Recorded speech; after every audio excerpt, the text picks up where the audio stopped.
polls have just closed in 16 more states. If you were worried tonight for the Democrats, you were going to see a bloodbath. You don't see it in the map now with some time to go. It's tough to find many where you look at it right now and you say, well, that Democrat's going down, that Democrat's going down. They seem to be in the game. Control of the US House of Representatives remains unclear in this crucial midterm election. What is clear is that Republicans have not won the crushing victory they were expecting. This has been a very exciting night. We have some races that are hot and heavy, and we're all watching them here. So as of this moment, and we have some out there, we are 80 wins and 3 losses. Is that good? Despite predictions that soaring inflation would prove the decisive issue, Democrats have performed better than expected. Some voters are voting on the economy like the GOP thought they would all along, but Democratic turnout has really soared as well. It's a significant shock. The Supreme Court's decision to overturn abortion rights boosted that Democratic turnout. The end of Roe versus Wade was a multi-decade generational goal for the Republican Party and the United States conservative movement more broadly. They got it, but then that thwarted them in this midterm election. As the count continues, the senior Republican in the House confidently predicted they would win control. And it is clear that we are going to take the House back.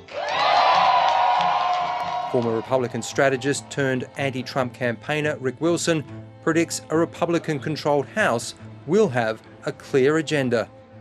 The number 1, 2, 3, 4, and 5 article of business in the Republican House will be to impeach Joe Biden, will be to shut down the government, will be to investigate Hunter Biden's laptop, will be to investigate Dr. Anthony Fauci, and will be to investigate any political opponents that Donald Trump picks and chooses for them. It is going to be an element of the Trump 2024 campaign. They'll be trying to haul every Justice Department official, every U.S. attorney before Congress. I mean, the degree to which the once fairly protected legal and judicial system in the U.S. suddenly gets pulled into the turmoil of polarized partisan politics, that could be another casualty of the next 2 years. Key Biden administration policies on climate change and military support for Ukraine could come under threat. Well, forget about climate change. That's over. There will be no discussion of it whatsoever. They will radically expand fossil fuel licensing and exploration in the country, and they'll shut down the government if they don't get their way. As for foreign policy, the Republicans are going to flip America on its head. They're going to side with Vladimir Putin to defeat Ukraine. Some political commentators are concerned close results around the country will be challenged in the courts.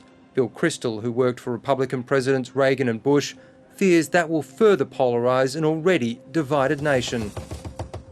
I'm very worried about political violence. I'm worried about it in the very, very short term. If election results are contested and people start spreading big lies, we could have mini versions of January 6th at state capitals. There's so many arms, so many armed people who could assemble and try to intimidate election, vote counters and so forth. So very short term, I think it could be a mess and unseemly and dangerous.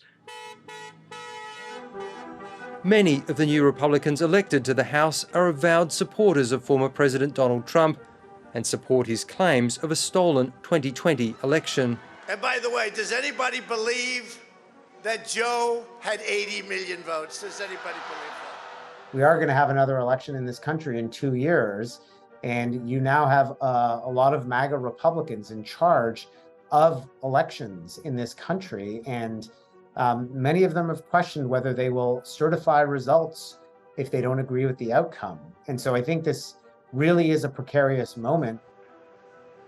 One of the early Republican victories on the night was Senator Marco Rubio in Florida, re-elected for the 3rd time. I believe we are on the cusp of a new generation of leadership in this Republican Party that will restore common sense, that will put hardworking Americans first, and that will leave for our children what they deserve to inherit, the greatest country in the history of the world. Thank you, guys. But it's not yet clear if Republicans have won a majority in the Senate which was already line ball at 50 votes each, with Democrats relying on the Vice President's casting vote to pass legislation. After picking up a Senate seat and losing fewer seats in the House than expected, Democrats believe the President's agenda can remain intact. This was supposed to be an election where Joe Biden lost so many seats, it was embarrassing for him to wake up tomorrow morning and be president, and it is not going to be. Some results could still take days or even weeks. At least a couple of days. I'm having flashbacks to the 2020 election where it took a significant amount of time for Nevada to count all the ballots, and that is one of the closest races, one of the most important contests here.